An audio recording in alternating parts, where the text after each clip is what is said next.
സുനീറാസ് ബാംഗ്ലൂർ റെസിപ്പിയിലേക്ക് നിങ്ങൾക്കെല്ലാവർക്കും സ്വാഗതം. അപ്പോൾ ഇന്ന് ഞാൻ ഉണ്ടാക്കുന്നത് തേങ്ങ അരച്ചു ചേർത്ത ചിക്കൻ കറിയാണ്. ഈ ചിക്കൻ കറി നല്ല ഗ്രേവിയോട് കൂടിയാണ് ഉണ്ടാക്കുന്നത്. ഇത് നല്ല ടേസ്റ്റോട് കൂടി എങ്ങനെ ഉണ്ടാക്കാമെന്ന് നമുക്ക് നോക്കാം. അപ്പോൾ ഇനി നമുക്ക് ഈ കറിക്ക് വേണ്ട സാധനങ്ങൾ എന്തൊക്കെയെന്ന് നോക്കാം. ചിക്കൻ 1 കിലോ, ഇത് നല്ലപോലെ കഴുകിയെടുത്തിട്ടുണ്ട്.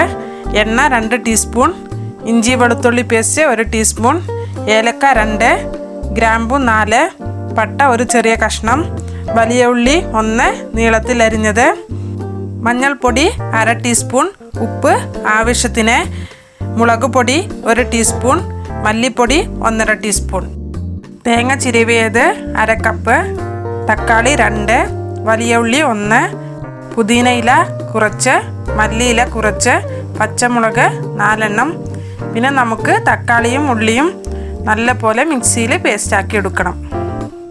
ഇനി നമുക്ക് കടായിലേക്ക് എണ്ണ ചേർത്ത് കൊടുത്ത് നല്ലപോലെ ചൂടാക്കി എടുക്കണം. ഇപ്പോൾ എണ്ണ നല്ലപോലെ ചൂടായി വന്നിട്ടുണ്ട്.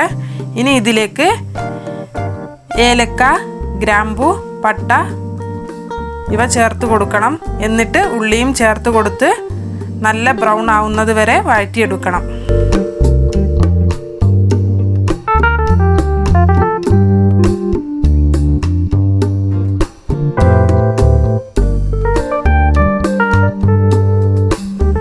ഇപ്പോൾ ഉള്ളിയുടെ കളറെല്ലാം മാറി വന്നിട്ടുണ്ട്. ഇനി ഇതിലേക്ക് ഇഞ്ചി വെളുത്തുള്ളി പേസ്റ്റ് ചേർത്ത് കൊടുക്കണം. എന്നിട്ട് 1 മിനിറ്റ് ഇളക്കി കൊടുക്കണം.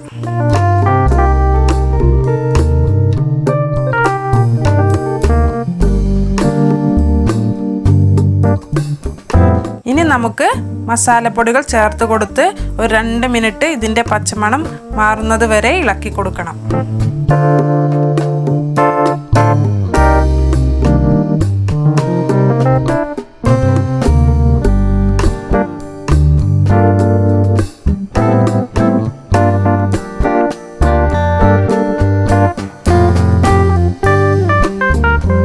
ഇനി നമുക്ക് ചിക്കൻ ചേർത്ത് കൊടുക്കണം.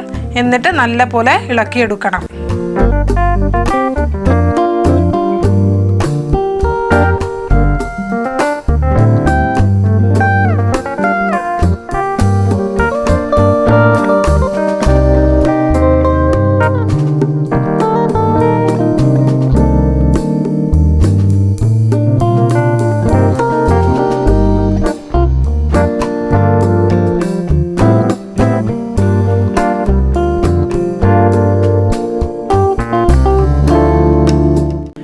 ഇതിലേക്ക് ഉള്ളിയും തക്കാളിയും പേസ്റ്റാക്കിയത് ചേർത്ത് കൊടുക്കണം.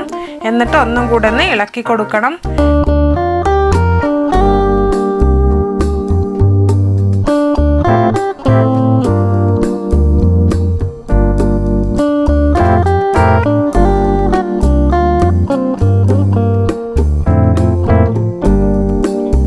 പിന്നെ 1/4 ഗ്ലാസ് വെള്ളം കൂടെ ചേർത്ത് നല്ല പോലെ ഒന്ന് ഇളക്കിയതിന് ശേഷം മൂടി വെച്ച് വേവിച്ചെടുക്കണം.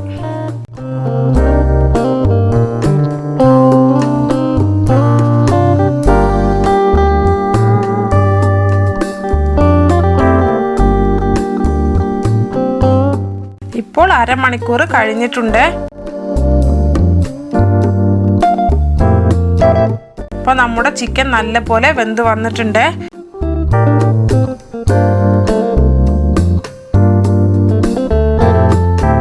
ഇനി നമുക്ക് തേങ്ങ അരച്ചത് ചേർത്ത് കൊടുക്കണം.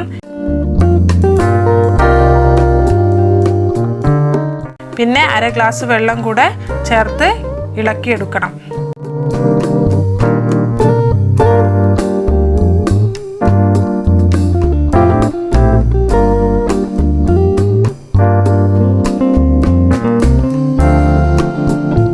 പിന്നെ നിങ്ങൾക്ക് എത്രയാണോ കറി വേണ്ടത് അതിനനുസരിച്ച് വേണം വെള്ളം ചേർത്ത് കൊടുക്കാൻ. ഞാൻ 1/2 ഗ്ലാസ് വെള്ളം കൂടെ ചേർത്ത് കൊടുക്കുന്നുണ്ട്. ഇപ്പോൾ ഞാൻ ടോട്ടലായിട്ട് 1 ഗ്ലാസ് വെള്ളം ചേർത്ത് കൊടുത്തിട്ടുണ്ട്. ഇനി ഈ സമയം നമുക്ക് എരിവും ഉപ്പും നോക്കണം. എനിക്ക് ഇതിലെല്ലാം ശരിയാണ്. നിങ്ങൾക്ക് കുറവാണ് എന്നുണ്ടെങ്കിൽ അതിനനുസരിച്ച് ചേർത്ത് കൊടുക്കണം. ഇനി ഇതിലേക്ക് പുതിന ഇലയും മല്ലിയിലയും പച്ചമുളകും ചേർത്ത് കൊടുത്ത് ഒന്ന് ഇളക്കി കൊടുക്കണം.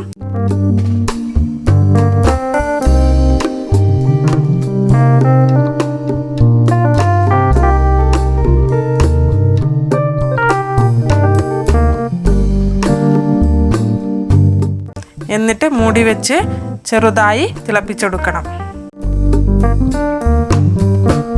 ഇപ്പോൾ ഒരു 10 മിനിറ്റ് കഴിഞ്ഞിട്ടുണ്ട്. ഇനി നമുക്ക് തുറന്ന് നോക്കാം. ഇപ്പോൾ തിളച്ച് എണ്ണയെല്ലാം തെളിഞ്ഞ് വന്നിട്ടുണ്ട്. ഇനി നമുക്ക് സ്റ്റൗ ഓഫ് ചെയ്യാം. അപ്പോൾ നമ്മുടെ ചിക്കൻ ഗ്രേവി നല്ല പോലെ റെഡി ആയിട്ടുണ്ട്. ഈ ഗ്രേവി ചപ്പാത്തിയുടെ കൂടെയും പൊറോട്ടയുടെ കൂടെയും നെയ്ച്ചോറിൻ്റെ കൂടെയും കഴിക്കാൻ നല്ലൊരു ടേസ്റ്റിയും കൂടിയാണ്. ഇനി നമുക്കൊരു ബൗളിലേക്ക് സെർവ് ചെയ്യാം. അപ്പോൾ ഈ റെസിപ്പി നിങ്ങൾക്ക് ഇഷ്ടമായാൽ കമൻറ്റ് ചെയ്യുക. ഇതുവരെ സബ്സ്ക്രൈബ് ചെയ്യാത്തവരുണ്ടെങ്കിൽ തീർച്ചയായും സബ്സ്ക്രൈബ് ചെയ്യുക. അടുത്തുള്ള ബെൽ ഐക്കൺ കൂടി പ്രസ് ചെയ്യുക. അടുത്ത വീഡിയോയുമായി വീണ്ടും വരാം. Thank you.